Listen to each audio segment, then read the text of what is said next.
What's good, everybody? The boys are back. Corey and Larry, another episode of NBA Jam Sesh. If you are joining us on the locker room don't be shy. You can be a part of the conversation. For those watching on YouTube, Twitter, what's good? We're going to talk about all of the latest NBA happenings of the week. Let's start it off. Just get it over with. One of the most fun nights of basketball in a while really brings us back to when Steph was lighting the world on fire early on. I mean, 62 points after everybody had written him off. Just one of the awesome storyline. Yeah, I mean, Steph's amazing. It's just so much fun. When Steph's on fire like that, again, it's incredible to feel that atmosphere. The only thing I feel bad about is that no fans were able to enjoy it live. Because that, watching it, though, it's the fucking best. Yeah, I mean, Steph, I think, is one of those guys that, and who knows when this could happen. He's definitely one of those guys. I'm just willing. I'll pay whatever for to see. Yeah, for sure. I look back. I really regret not getting to see Dirk. There are just certain guys that I feel bad about missing. Kobe's one of them. I never got to see Kobe live, and obviously now I really regret it more than almost anything. So Steph he's just one of those guys you got to see live. So whenever fans are allowed to do that, he's one of the guys. It's like whenever they're in town, and we have a couple shots at this, I say we got to do it. If you got to do it, the problem though is that the secret was always we would go to see Nets games to go see other players, because the Nets Nets tickets were always way cheaper than the Knicks tickets. Even Knicks at being the worst in the league, their tickets are always more expensive than any type of Nets team jersey or Brooklyn. Now, who knows? Yeah, I mean, I still feel, even though the Nets do have Kyrie and KD, I still feel like the Knicks ticket is still going to be more expensive. If it is, but it's it's going to be different of spending. It used to be difference of like spending like $35-$40 compared to Knicks for like $100 for like Knicks versus Bobcats. Nosebleed. To where now it's like the Knicks being any sort of competent is going to be like 150 and Nets are going to be like 70. Yeah. So let's talk about the Knicks. I mean, is this the best Knicks stretch since Knicks Linsanity? So, you sent me a list of topics to talk about today, and I feel like you're being modest. Like, you didn't put the Bulls on the list. Like, I'm a little shocked. Did you go to put that in like casually, or put that in there, or is it always just given that we're talking about the Bulls? Because the Bulls are someone to talk about too. Right. All right. So here's why. Let's do it. I'll let you take the floor first, and then we'll move on to the Knickerbockers of New York. Here's why I only sent the Knicks on the list. And it's because at first, I really didn't think that the Bulls were actually a competent team. Like, they beat Washington twice. Like, 2 of their wins came against a bad team. So I was like, all right, it doesn't really count. Remember, this is a bad team that you had number, I think, 3 in the East. Well, again, as we discussed last week, I've quickly we learned that they are a bad team. We shouldn't believe in them. Although I guess they've played better recently. I don't know. But I wrote this list out before the game last night, just in my email, just thinking of topics, things that have happened this week. So that was the old list that I sent you. The updated list would have the 500 Chicago Bulls on it. It's Bulls number 1, and then transition to, hey, Steph, 62, huh? But here's the thing. The Bulls at 4-4 are the 11th seed. Right now, I think the Knicks are the 5th seed. Yeah, we're the 5th seed. So the Bulls, I mean, let's start with the Bulls. Okay. If they had a fucking point guard, this team might actually be really good.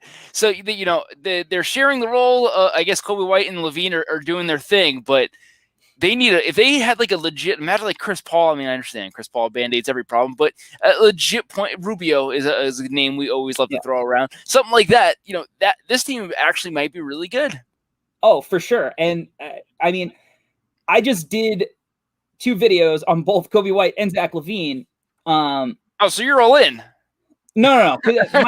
My actual hypothesis on Kobe White, I really like him as a player, but I think ideally you want him as a 6th man who's a microwave scorer. And he is actually playing really well, given that last year he basically didn't play point guard at all, and this year all of his minutes are coming at point guard, so he's learning a new position with nobody to learn it from. Like, who's he going to learn how to play point guard from? Tomas Satoransky, who has been out with COVID for half the season anyway. So he's really just figuring out game by game, and he is getting better, but he's not the answer. And that leads to question. You're going to have to choose Zach LaVine or Kobe White. Personally, I choose neither, but that's not a reality right now. These are two trade videos that you made. Like, look at all the greatness you're going to get for this package that give us a lot. Well, Zach LaVine, the video I just released on Zach LaVine is detailing that last night was one of the best games that he played. He had 9 assists. He was actively looking to get everyone involved, and he shot 6 for 18. And Zach is an efficient scorer. I think some people still think that he's just a guy who chucks up shots, but the guy is always way above average as a scorer. He just can't figure out the playmaking. He started missing a couple of shots early, and instead of shooting his way out, he decided, let me try to get everybody else involved. Let's see how that goes. And the Bulls came back from down 20 and actually made a game of it, ending up with the Bulls beating the Blazers. Zach hit the dagger 3, which, hey, when you play defense, get other people involved.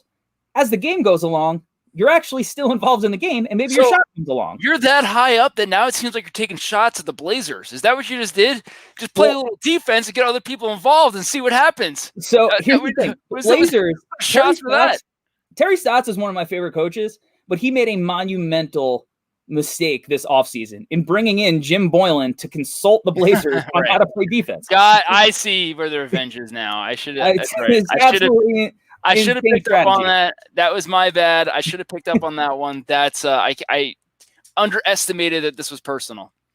It's just it's an insane situation, but you're doing this all without Laurie Legend. You're with Patrick Williams. I forget this guy's name. Williams. He's playing great, as a rookie and everything like that. He's playing great. I've always loved Wendell Carter. The problem with the Bulls that I'm hoping this is not the same thing. The problem with the Bulls is that every year they make a pretty good draft pick, and the pretty good draft pick becomes a nice piece, and then all of a sudden 3 years later they have nothing to do with this draft pick and have to get rid of him. And that's the problem. That's a cycle they keep doing. Like, I like Bobby Portis. It's a good piece, but what is it? They keep doing versions of that over and over again where, if it doesn't stop now, Laurie's the next one. And then is Wendell the future of that also? And they got to stop that cycle and take these nice pieces and turn it into something. They're good role players, but not, I guess not good enough starters. Well, that's the thing. It's not even that they're not good enough starters. They're surrounding complementary pieces. Right. I agree 100%. When you're picking at 7, it's hard to get that. Yeah, no, for sure. And the Bulls, for the most part, have drafted well. They've drafted well. And Denzel Valentine's 0 points last night says different, but most other picks they've made have been pretty good. I just can't even explain what I'm going to do to the wall, the door. If I see Denzel Valentine try to make a behind the back pass down 20 one more time, I am going to do something violent. It's unbelievable. I just can't wait till he's off the team. But the passing is one of his least biggest problems. But as far as the main guys, yeah, you're right. You don't want to cycle him out. And with Laurie's contract extension, it's up in the air. But I think that over the last few years, the Bulls haven't had competent coaching. And as you see with the Bulls and the Knicks, you actually see what happens when you have competent coaching. I feel like the Zach LaVine, it's a little different because of the contract length, but the Bulls and Knicks are kind of in the same spot, LaVine and now Julius Randle. What the hell do we do with this now? Now that Julius Randle is playing an all-star, spot, granted, it's still early. We got to see if it, holds on. But realistically, was Julius Randle? He's always been talented, but now is Tibbs taking him to that next level, or is this is a small microcosm of what it really, what the situation really is. So I guess we'll really, as time will tell as we go, but transitioning to the Knicks, watching the Knicks-Hawks game was one of the most fun games I've watched in years. It was a ton of fun. I really enjoyed that game. I can't say enough good things about Austin Rivers. Austin Rivers is being everything this team needs. Did you see the video he posted? No. He posted a video of coming back from one of the road trips, and I guess his girlfriend, his wife, whoever is home, and he's like, "Hey, baby, I'm gonna go to get some work in, go to the gym." And she's like, "You just got home. Are you kidding me? You don't want to spend the day with me?" And then it cuts to him in the gym shooting. unbelievable. Yeah, no, he's been great for this team. He's been that veteran leader who's trying, being whatever the team needs. He's doing whatever they need. If we need him to go get a bucket, he does his best to go get a bucket. He's playing great defense. He's just being a great leader on this team. It's everything that we've been needing out of a point guard position, just a veteran position. I really can't say enough great things about watching, Austin Rivers play for us. It's really been a treat to watch. I mean, Julius Randle obviously is going fucking nuts. He's almost averaging a triple-double. It's crazy what he's doing. It's a ton of fun. The defense, Knicks are top 9, I believe, top 10 defense right now, which is Thibodeau to a T. Yeah. Our offense still sucks. We're not putting up a ton of points, but we're not shooting enough threes. We got to shoot more. We're shooting good percentage, just not enough. Yeah, and that's a theme with Thibodeau sometimes too. Right. So I think in general, the league is just they're shooting so many threes that it comes to a point where you also have to play to your personnel.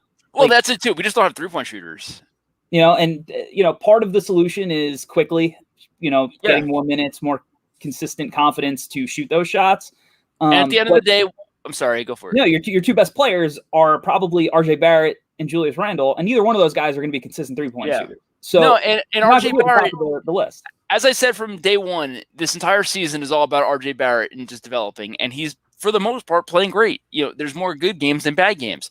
So even when he's not, when the shot's not going down, he went through a rough shooting stretch, but even still, he's still facilitating, he's still creating offense, and that's what we need to see out of him to be able to take his game to the next level. We need to see development. That's what it's all about. Emmanuel quickly, I mean, it's just, it's a ton of fun to watch. We're watching a chance that the Knicks possibly could have a good player, that a player that can actually develop into being a guy in the league.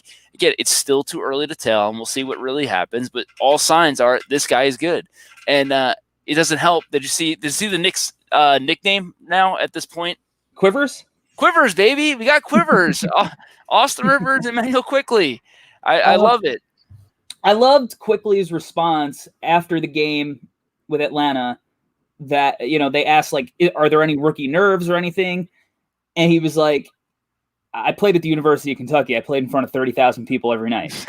Right. Like, that matters, No, that matters. And, realistically, we're doing this all without Obi Toppin right now, which is, again, we want to see that gem when that comes back and what it's going to be. Alec Burke being out actually really does hurt the Knicks. He's going to be out for it. He looks like an all-star. Right. So him being out for another, I think he's being reevaluated in 7 to 10 days. That really does hurt us. But in general, you know what? At the end of the day, it's just fun to have competent basketball. They're growing. The defense is great. It's a lot of fun just to watch the Knicks trying hard every fucking game. Being able to, going into games, know that you have a chance to win. And again, the teams we beat, they're good teams. We're beating good teams. We beat the Bucks. We beat the Pacers. We beat the Hawks. We're beating good teams. And as well as, fuck Dallas. If the Knicks are good and Dallas is bad, now this is a different thing. All right. So first, Dolan J. Trump after the Knicks come back against Atlanta. Unbelievable. Oh, this is the Georgia votes or something like this? Yeah, like we won Georgia big. Topical. Just you couldn't have scripted it up. One of the best Twitter accounts. Really is. On the internet. Just if anything good has come out of that craziness, it's definitely his Twitter account. Unbelievable. It's really incredible. Yeah, look, I think Dallas is going to figure it out. This early struggles definitely doesn't help Luka's MVP case much.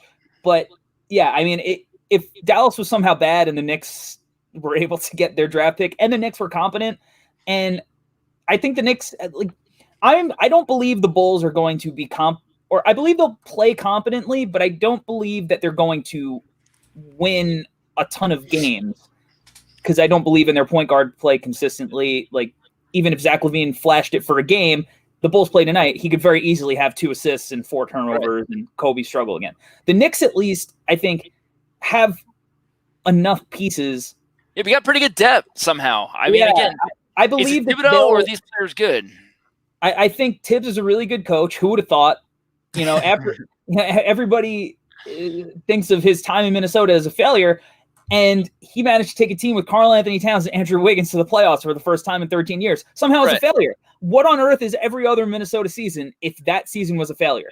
Yeah, I mean, It's nuts because that team is going to be one of the worst teams to get in the league and arguably a better roster. I mean, I guess maybe they had Jimmy then, but Yeah, still. they had Jimmy. So I mean, obviously Jimmy by himself that year, he had the Timberwolves in like as the 3rd seed at points of the season until he got hurt. Jimmy was right all along. Who knew? Yeah, who would have thought? Unfortunately, I mean, look, the Bulls have been trash since he left. The Timberwolves trash since he left. The Sixers last year trash. Until this year, the Sixers actually look good, which is something we want to talk about. Is the Sixers situation sustainable? Like, is Tobias just balling out of his mind? It's just a smart team. I mean, Daryl Morey just really constructed that roster. It makes sense. I mean, it just makes sense. Yeah, I think we were both high. I mean, we were both high on Philly to kind of right the ship. Yeah, in the preseason, and that's all it is, man. Like, the talent wins in the NBA, but your talent does have to fit. And Ben Simmons is a power forward. Al Horford was a power forward center. Embiid's a center. Like, that threesome it didn't work. You can't play basketball on paper. You have to play it on the court. And Daryl Morey shifted some pieces around. They make sense. And that really, this team continues to thrive. It's got to hurt the Harden trade market, no? Or, I mean, the Harden trade market's tough. I think that, I mean, Brooklyn's struggling right now, whatever. I still think they're good enough that they'll be there. But it's because Durant's not playing. Right. Durant's not playing. He's out with whatever he's out with. Obviously, Dinwiddie got hurt, so they got to figure that situation out. They're going to shuffle pieces. Nash is a new coach. At the end of the day, they'll figure it out. But, I mean, I don't think Brooklyn has enough to get anything done. I do think Philly is, and I do think Morey is a guy that isn't going to just fall in love and be like, hey, we're rolling. I don't want James Harden. Like, James Harden's still his guy. No, for sure, 100%. I mean, and just in general, though, it's at least gonna make him think twice about it compared to if this team was 500. This trade's already being talked about further. But being 6-1, that's going to, let's say you get to 20 games and all of a sudden they're 17-3 or something. That's still, less likely to make the trade versus if you were 10-10. Yeah, and also Tobias Harris is rebuilding his value a little bit. I mean, the guy's still on a crazy contract, but the guy's been absolutely balling out. I mean, he's 20 points almost every night, great percentages, and I mean, possibly spreading the floor out might have helped him. Yeah, for sure. And look, he was great. He's been great basically everywhere he's been. So it's not like he's a bad player. I mean, he's doing his thing as a supporting piece on this team. He never, should have been looked at as like a number one option kind of guy. No, Tobias Harris is never the problem. His contract is. Right. But now I think, if we see, I mean, every contract is movable in some capacity. We've seen that. We've seen that. John Wall just got traded. We've seen that. Yeah. And he's playing great. Right. but I think now, like, if you're a rebuilding team, he might be making a ton of money, but if they need to unload his contract to a third team and that team gets an extra asset, like, why not?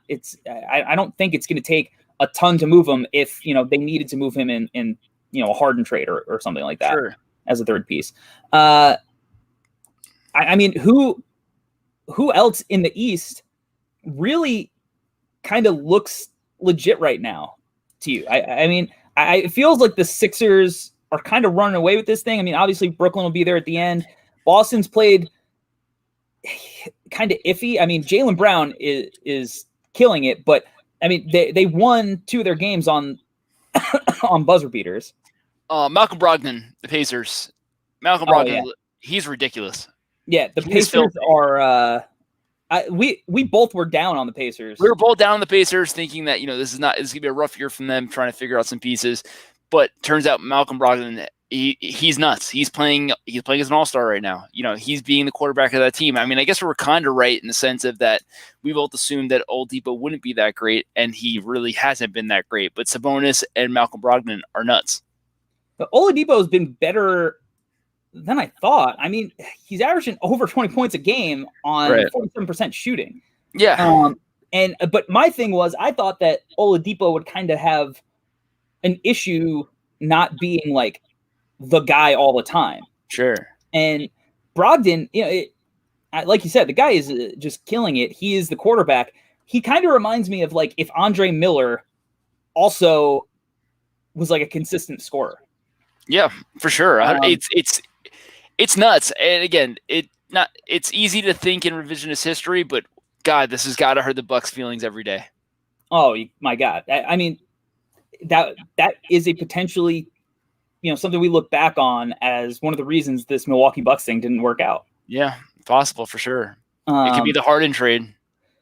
Yeah, I guess in a lesser capacity, but yeah, as far as effect. And I guess the reason they didn't believe that his foot was going to be healthy, if you got to give that much money, but if you look at what he signed, $20 million a year. I mean, they had the money. They just deal right now. They just gave it to Eric Bledsoe. No, they gave Bledsoe the extension, I think, during that season. So I guess they were like, oh, we have him locked up. Why double up the money? But as you see, I don't think there's any team in the entire league that is taking Bledsoe over Brogdon at this point, even with the injury history. But one of the teams I think we were right about right now, the Raptors are still struggling. Raptors, this is a nightmare from hell season. Their front court's bad. They just don't have anybody. And again, Siakam had a nightmare bubble, and the nightmare's continuing. It's not good. And also, I want to point it out, when you send me over the list of topics to talk about today, I'm kind of upset you didn't continue this, that he put like topics. Are the Raptors extinct? Yeah. He did as like a dinosaur reference, and you didn't lead that up today. Yeah, I was trying to figure out a way to slither it in, but yeah, are we going to talk about a team named after a purple dinosaur and not say that they're extinct? Is that something we're willing to do? You're really just transitioning to this journalism. Like, I'm just saying, you're sliding in well. Maybe if this doesn't work out, you got newspaper beat reporter, topics, headlines. So yes, I think the Raptors are extinct. It's nightmare from hell. They're playing in Tampa. It's weird. I don't see how this team bounces back. And they just got to. I think they just play it out as is. They just came off a championship. They kind of need to regather their assets. Well, I mean, so they just signed Van Vliet long term, so he's a piece that's going to be there. They have Siakam, obviously, there long term. OG. It's not like they don't have pieces that are like, oh, here are some positives going forward. But what do you do with Lowry? Because he's expiring, correct? Huh? Is he expiring? I believe he is. He is the greatest Raptor of all time, just career-wise. Sure. Obviously, Kawhi, peak-wise, is the greatest Raptor. But when you think of the Raptors, you're going to think of Kyle Lowry, probably DeMar DeRozan, as the two guys who kind of led that franchise in the right direction. Because as years go by, people forget Vince Carter played there and what that meant in the early 2000s. But are you just going to ride it out, or Marcus are you like, hey, I can still get value out of this guy? I guess my question is, what value can you get out of him? His contract's huge. So how do you trade him without taking? I know, but even if it being expiring, what are you getting back that it's not going to be a long-term contract for yourself? And, is someone giving up 2 firsts for Kyle Lowry? I don't think so. So unless you're 2 firsts. So your best case scenario, Kyle Lowry is not, it makes no sense for, the Timberwolves or somebody, like a bad team, to trade for Kyle Lowry. So you're only trading for Kyle Lowry if you think you're competing for this year. So if you think you're competing for this year for Kyle Lowry, how do you fill $30 million in contract space that is also either going to be expiring or a contract that the Raptors want? How do the Clippers get him? Trade Paul George? Nah, you can't. I don't. I gotta. Maybe Marcus Morris's contract. I don't know. I guess you didn't want that. How the fuck do you get rid of that? I guess if the Clippers trade for him, you're just Toronto West, because you got Ibaka, Kawhi, and Lowry at that point. But I think like he's the kind of guy that a team like that really needs to go for. Like even like Denver, and I don't think Denver is trading Bol or anything, but I've heard more Bol talk. Not even from you. I hear it from everyone I meant Michael Porter Jr. Bol is on the table. I meant Michael Porter Jr. I'm like, I keep hearing Bol's name being thrown around in different like podcasts. This motherfucker hasn't done anything. It's nuts. The amount of times I got to hear this dude's name, and it's from everybody. And it's like, he's not a piece. He is nothing. He is zero right now. He could be something. As of right now, it's nothing. Yeah. Michael Porter Jr. I saw him in person. I stood 2 feet away from him. Photographing him or whatever. I was at a Long Island Nets, Windy City Bulls G League game. He is by far the strangest looking person I have ever seen in person. You don't even like understand how tall he is, but he looks even taller than he actually is because he's so skinny. Right. After this quarantine, I for sure weigh more than him. That's not even a question. But the things that he could do, obviously he's incredibly talented, but he's always like, even in his time in college, he just isn't like that grinder necessarily that you want to see that's going to get him on the court. Like if he could play defense, he'd obviously be on. Yeah, he just can't right now. He just doesn't get it. He's not quick enough, even with his physical gifts, and that's the thing. But if you're a team like Toronto, he might be the kind of guy that you look for. They need a forward. Like, hey, Kyle's probably going to leave next year. Let's get a guy who has a little bit of potential or a lot of potential, like Bol does. We'll take Gary Harris. At least he's a good defender, good player. He's a rotation guy. Even if somebody needs to do a documentary on the guy, because he shot like 40 plus multiple years, and now he just forgot how to shoot completely. Yeah, that ship unfortunately seems like it sailed. But even still, like his contract isn't that bad. I don't think it's that long. Like, I don't know. Kyle Lowry to Denver, I feel like is a thing that is possible. I love it for Denver. I just don't see any value so far going back to the Raptors. I'm going to work on that to really hamper that out, because I feel like I'll give a counter to you. Well, how do you get Kyle Lowry to the Magic? I feel like the Magic are in on Fultz at point guard now. No, for sure, and they should be. But you could still run a Fultz Lowry backcourt or some version of that, like no they doubt. did. It's just a better version of DJ Augustine, Markelle Fultz from last year. Right. So I think that'll work out great, and I think they have the contracts to do it in Orlando. If they want to be taken seriously and they need that veteran leadership, I think that'd be great. That's pretty good too, because they do have a couple of young guys like you could throw in, and he's only 2 hours away. He could just drive right on down. I don't know. Look, I lived in Florida, but I lived in Central Florida. I don't know the geography of Florida. Yeah, it's I don't know the geography of Florida. Tampa could be what's north of Orlando? Not Tampa. Tallahassee. Jacksonville is north of Orlando. There you go. All right. So you send him north. You send him north. Back to Canada. Well, he's got to come south, and then you go west. I don't know. But yeah, I do like him for Orlando, and I think Orlando has some pieces they'd be willing to give up to at least try to push for that Eastern Conference Finals type run. Jesus Christ. My direction. I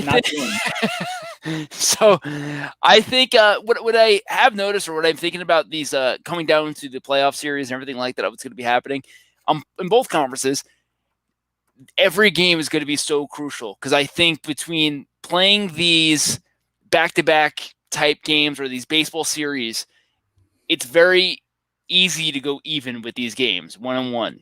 So with it being 1-1, you win one, lose one, it's going to be a very, I think there's going to be more teams teetering around 500 than there's going to be wide margins. So these playoff, these seeding, and all these games, I think coming to the wire, coming to the end, every game is going to mean so much, to where one game can possibly move you 2 seeds or something like that. So I would pay attention to that, especially the Bulls, Knicks, I guess Cavs, different teams like that are going to be competing for these play-in games or something like that. One game here or there, it's going to be crucial for sure. They got to win the head-to-head matchups. I think that's going to be more prevalent this year than it has in any years past. Yeah, no, for sure. That makes a ton of sense. And like you said, I mean, I really like these kind of little, double headers. I mean, home and home. I like it, but I like it because it does create like a playoff vibe. But at the same time, like if you catch a team that their best player's hurt or something like that, or your best player's hurt, and you play these games, you play 2 big games twice, that sucks. That really sucks. So, I think it's fun. I think it's cool, but in a realistic world, there's going to be injuries and everything like that, and it kind of devalues the importance of those games. But yeah, I mean, just point a picture out. Knicks right now are the 5th seed. They are 1 game away from the 2 seed and 1 game away from the 12th seed. So just to give an example of where they are in regards to how close this season I think is going to be at the end.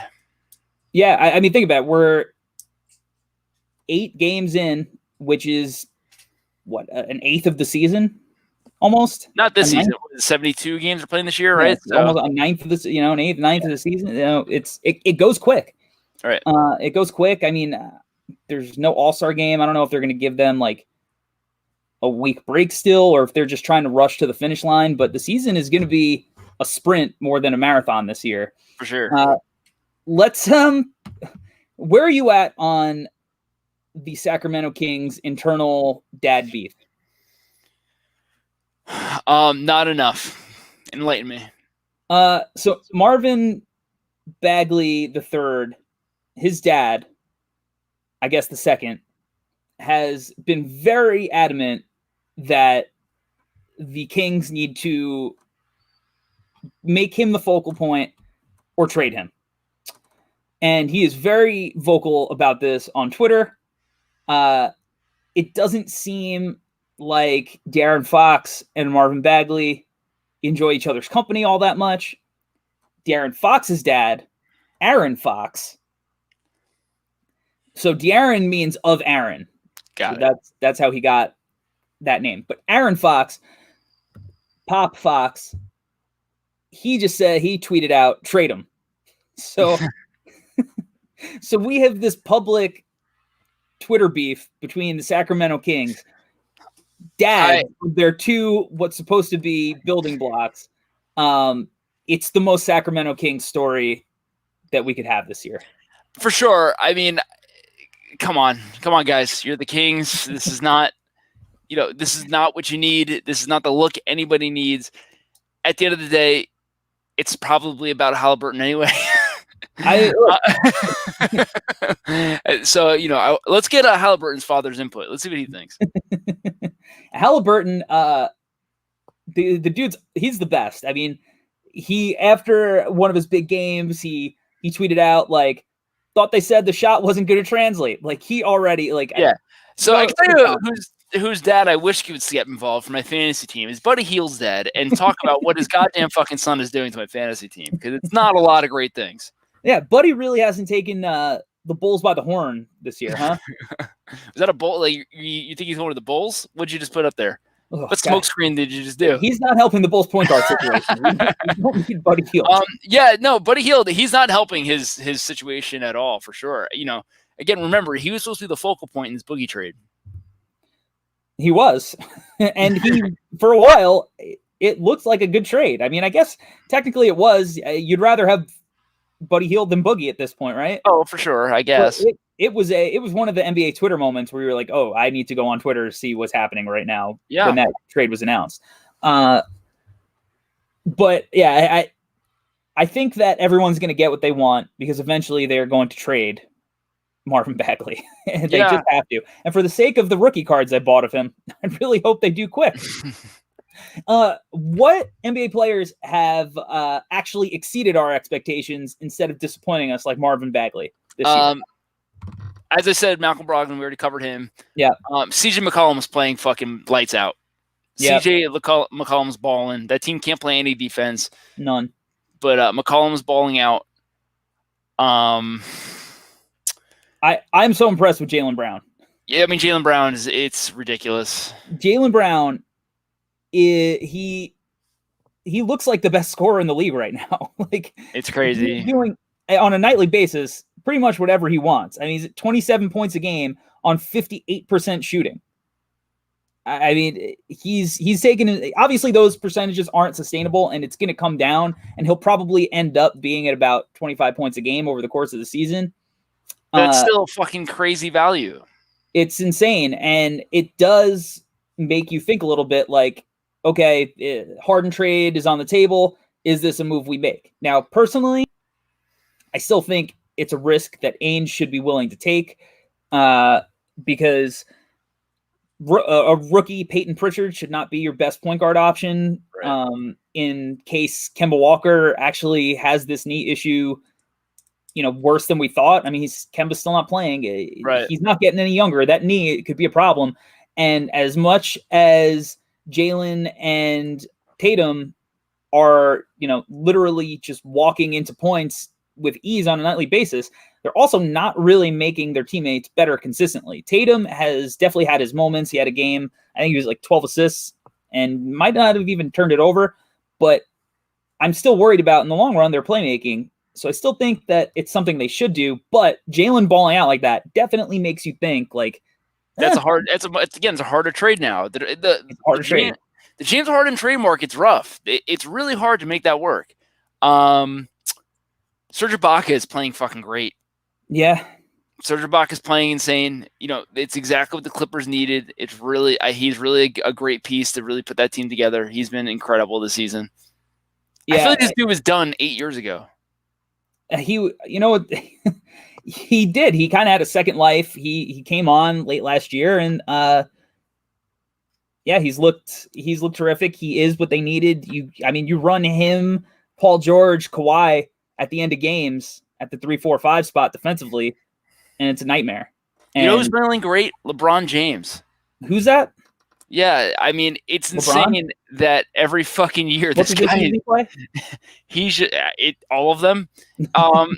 It's nuts, man. I mean, we don't talk about the Lakers enough because I don't think either of us like them, but it's fucking ridiculous what LeBron's doing. It really is. Just what are we, year 16? It's insane. 17? This might be 17.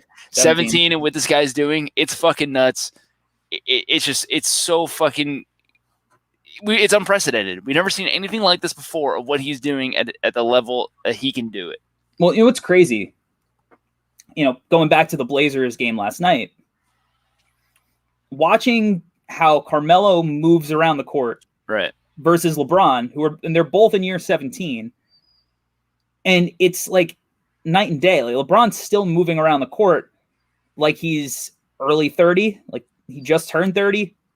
And Carmelo, you're like on a YouTube video that my brother can then obsess over and do some kind of challenge to post on the internet. And I'll never do, but I could, say great job everybody else who does. No, I mean, it's nuts that the Lakers are thriving right now. They're playing great basketball. Again, they're still the team to beat at the end of the day. Yeah. All right. What else you got? Anything else? That's all I got. Let's go Knicks. It's a lot of fun right now. Watching Trae Young the other day versus the Knicks, I'm not going to lie. When he has the ball in his hand, it's super scary. It's not fun. It's very anxiety driven how easily he gets to the basket. It's kind of ridiculous.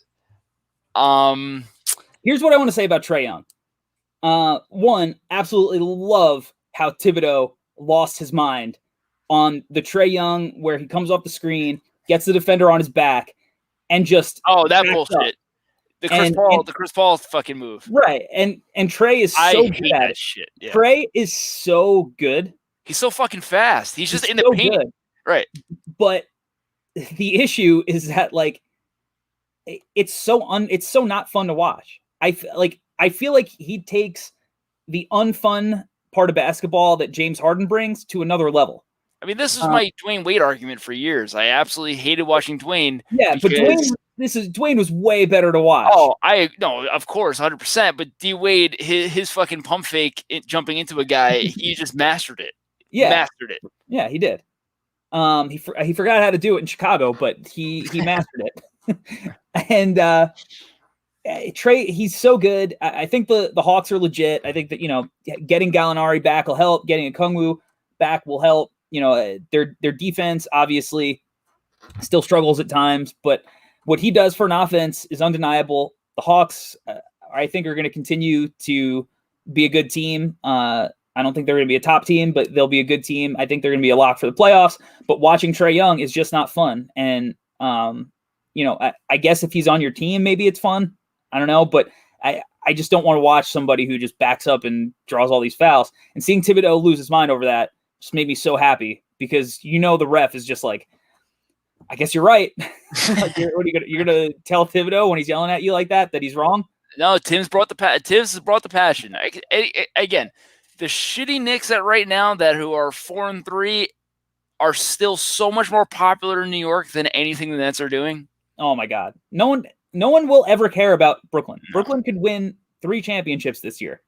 3 championships, and the Knicks can win a playoff series, and that they can win 3 West Coast championships, and the Knicks in general could just win 1 playoff series, and that playoff series is going to mean so much to the city. Yeah, let's end it there. Anytime we can rag on Brooklyn to end it, that's the way to go. All right, guys. Appreciate you tuning in and listening. You can check the replay out on all of your podcasting platforms, Spotify, Apple Podcasts. You can watch the replay on YouTube. Thanks for joining us, and we are out. Peace.